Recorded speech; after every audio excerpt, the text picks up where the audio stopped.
Hi, and welcome back to English Lessons with Stephanie. This is reading lesson number 9, The New White House. Today, as always, we'll do a guided paragraph-by-paragraph reading. During this time, you can practice reading out loud by pausing the video and reading out loud yourself, and then listening to how I read it, or doing the opposite. You can listen to me read it first, and then pause the video and read it yourself.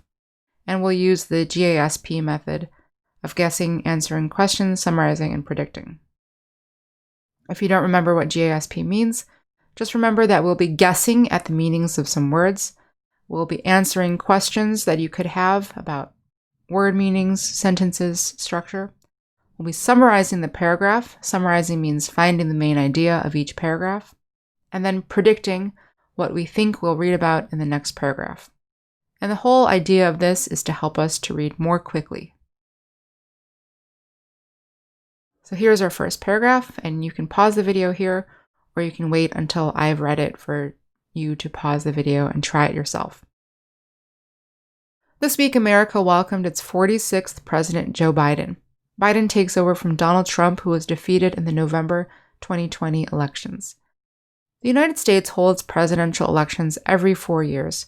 Presidential candidates must be at least 35 years old and U.S.-born citizens, as opposed to naturalized citizens who become citizens after being born abroad.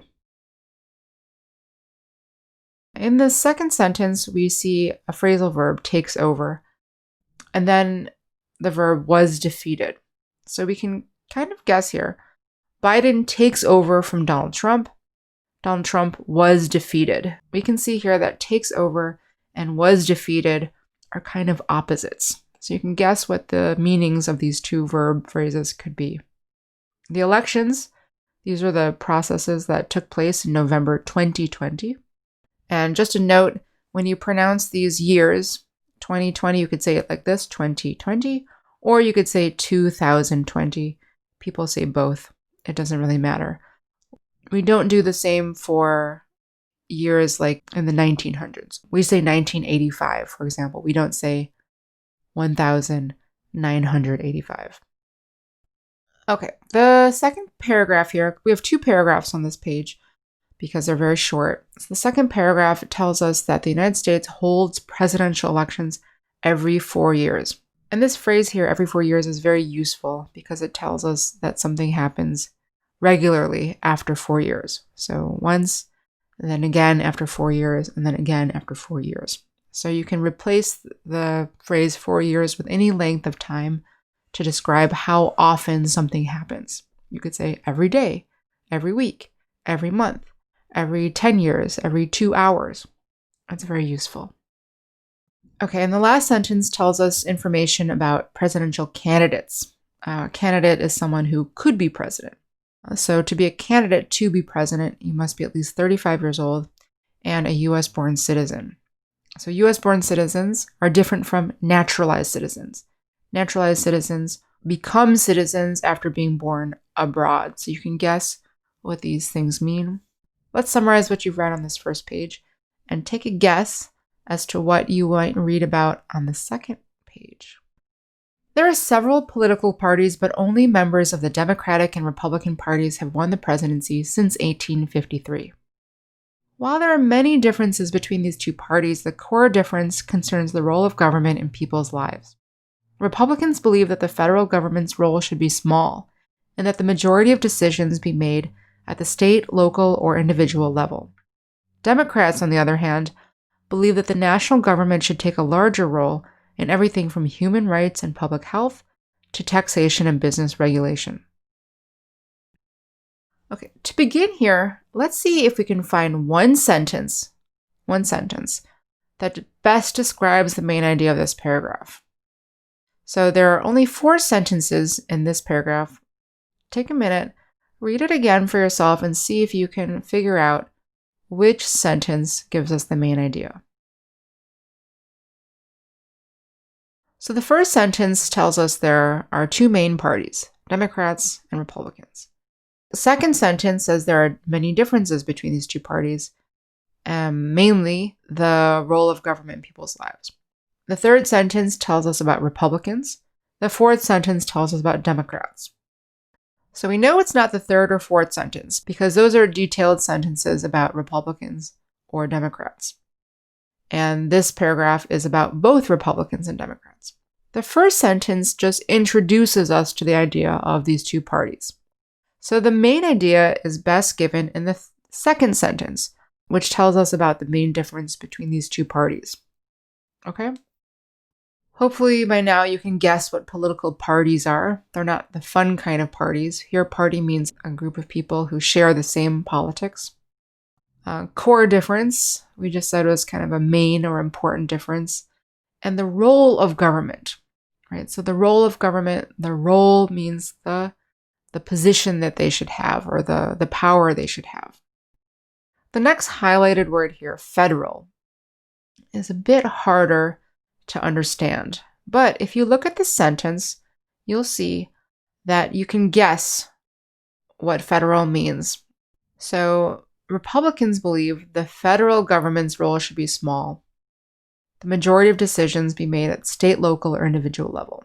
So we can see here that federal government is not the same as state government or local government or individual decisions. And if we look at the structure, we see that we're going from large things to small things. State is large, local is smaller, individual is the smallest. And federal, at the beginning of the sentence, is the biggest form of government, right? So what's bigger than state government? Federal government. Then in the next sentence, we see that we talk about Democrats and what they believe the national government should do. So national, we can see, means the same thing as federal, right? Because these are opposites. Republicans believe the federal government should be small. Democrats believe the national government should be large. So these two sentences show us how they're different. Instead of using the same word twice, federal, we change it to the word national, which means pretty much the same thing. We also have the word majority here. And in the beginning of majority, you can see the word major, which you might know means large or big or important. And then finally, in the last sentence, we have a list of 4 things that the Democrats believe the national government should take a larger role in. Everything from this and this to this and this. And this is a very common way of giving a list of lots of different things. We say everything from this and this to this and this. So human rights, public health, taxation. You probably know what taxes are. This is the money you have to pay to the government. And business regulation. So you know what businesses are. But what does regulation mean? You might look at the word regular. So making things regular, following rules, really. So creating rules for businesses. Okay, so we talked about what the main idea of this paragraph is already. Let's predict what we're going to read about in the next paragraph. Born in 1942, Joseph R. Biden Jr. is the oldest person to ever be elected President of the United States. Biden is a Democrat who has been active in politics since becoming a U.S. Senator for the state of Delaware in 1973. He held this position until 2009 when he assumed the office of the Vice President of the United States alongside President Barack Obama. Politically, Joe Biden is known for his centrist politics and his willingness to work with Democrats and Republicans alike. Personally, Biden is known for his ability to empathize with others, having lived through several tragedies: the loss of his first wife and baby daughter in a car accident in 1972, and the loss of his oldest son to cancer in 2015. In this paragraph, we talk about Joe Biden, and we just learned what Democrats are, so that's great. So let's answer this question on the right. What is the purpose of using the 2 underlined words at the beginning of these sentences? We're referring to these words here, politically and personally. So these are 2 adverbs, and hopefully you can guess what these words mean, even if you've never seen them before. When we use the adverb politically, we're talking about how something is political. And when we use the word personally, we're talking about how something is personal. So we can see in this paragraph that this is all about Joseph Biden. We give a quick introduction to him and the jobs, the positions he had in the past. And then we have one small sentence about his politics and one small sentence about his personal life or his character. So because there's so much information in this paragraph, The writer adds these two adverbs at the beginning of these sentences to help the reader to know what they're going to read about. We have the phrase assumed the office of the vice president. This is a very fancy, formal way of saying he became the vice president. We have the verb empathize. And let's see if you can guess what empathize means. If you can empathize with others because you lived through tragedies. Live through is a phrasal verb. And tragedies, you can guess what tragedies means because it gives us examples of tragedies. Losing a wife and a daughter in a car accident, and losing a son to cancer. These are examples of tragedies. So let's summarize what you read about in this paragraph and predict what you'll read about in the next paragraph. The new Vice President, Kamala Harris, the first woman to be elected vice president, is now the highest-ranking female politician in the history of the country. Before becoming VP, she served as a U.S. Senator for the state of California, as well as Attorney General for the state and District Attorney for the city of San Francisco. In her various roles, she's been tasked with protecting the interests of private citizens and pursuing appropriate punishment for illegal behavior. Harris's parents were of Jamaican and Indian descent, and she's only the second person of color to be elected to the White House. The first, of course, was Barack Obama. So this paragraph about Kamala Harris uses the same structure as the previous one about Joe Biden. Which sentence describes her politically, and which sentence describes her personally? So even though we don't see those two adverbs in this paragraph, you could put those two adverbs in front of sentences here. Which sentences would they be? So you can see here that we use the exact same structure as the previous paragraph. The first sentence tells us who Kamala Harris is. The second sentence tells us what positions she held before becoming the vice president. And then the third sentence would be her political sentence. Politically, she did this. And then the last sentence, personally, we know this about her. In the first sentence, we see the phrase highest ranking. And you can guess what that means because Kamala Harris is now the highest ranking female politician, right? So we know she's the first. Let's guess what you think highest ranking could mean. In the second sentence, we see some of her jobs. She was a senator for the state of California, just like Joe Biden was senator for the state of Delaware. So each state has two senators that work in the Capitol. And Kamala Harris was also the attorney general for the state. So attorney is another word for lawyer. The attorney general for the state of California means you are the head lawyer for the state. You are in charge of looking at laws and cases that apply to all of California. District attorney, district means a local area. So she was also the district attorney in San Francisco. In these different jobs, she has been tasked with protecting the interests of private citizens and pursuing appropriate punishment for illegal behavior. So this sentence might be very hard to understand, but we know we're talking about her political jobs, what she does politically. So as senator, as attorney, she had to protect people, private citizens, and pursue punishment. So punishment was a word we learned in class 3. It means what happens to you when you do something bad. And you can guess what illegal is. Illegal is the opposite of legal. So illegal means you're breaking the law. And finally, we have her personal story. Her parents were of Jamaican and Indian descent. This means her parents came from the countries of Jamaica and India. And she is only the second person of color to be elected to the White House. So person of color is the term that we use to describe people who are not white. It's not a perfect term, but this is what we use now. This phrase might change because the way that we describe people in this country is always changing. It's not as simple as black and white. People from Jamaica are often described as black, but people from India are not usually described as black. So a person of color just means anyone who does not consider themselves to be white. So let's summarize this paragraph, and let's predict what you think we'll read about in the next and final paragraph. Together, the president and vice president steer the country by playing leading roles in the nation's three branches of government. The legislative branch refers to the bodies of government that create laws. This branch includes the U.S. Senate and the House of Representatives. The judicial branch, which helps to regulate these laws, is made up of the U.S. court system, including the Supreme Court. The executive branch ensures that the laws are followed. This branch includes the military and local law enforcement. With the help of countless staff and cabinet members, Biden and Harris will oversee developments in all three of these branches over the next 4 years. So this paragraph has two sentences with very similar meanings. Take a minute, read back over these sentences, and try to find the two sentences in this paragraph that have very similar meanings. Okay, so in the middle of this paragraph, we have sentences that talk about the three branches of government.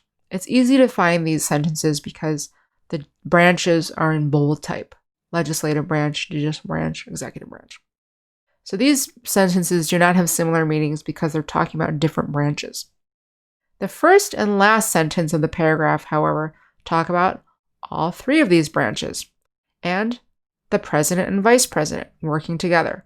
So these two sentences have similar meanings. And this structure is very common when you're writing. Often we introduce a paragraph with one idea and we close the paragraph by repeating the same idea with just different words, slightly different language. Okay, in the first sentence, we have the verb steer. And let's guess what you think steer means. The president and vice president steer the country together. Then we have the word branches, which we use throughout this paragraph. You can guess what branches means here. 3 different parts of government, 3 areas of government. And of course, we talk about laws. Laws are the rules that we create in a country that everyone has to follow. And this paragraph might be the first time you see these different words: legislative branch, judicial branch, executive branch. And you don't have to know what these words mean because it tells us what they mean. The legislative branch creates laws. The judicial branch regulates these laws. It includes the court system. And the executive branch ensures that the laws are followed. Ensures is the same as makes sure, makes certain. So maybe you can guess what law enforcement means. This is smaller than the military. It's like the local police force. And in this final sentence, we have an introductory clause: with the help of countless staff and cabinet members. So this might be confusing for you, but you can guess what the main idea of this part is: that they have help. Biden and Harris have help from people.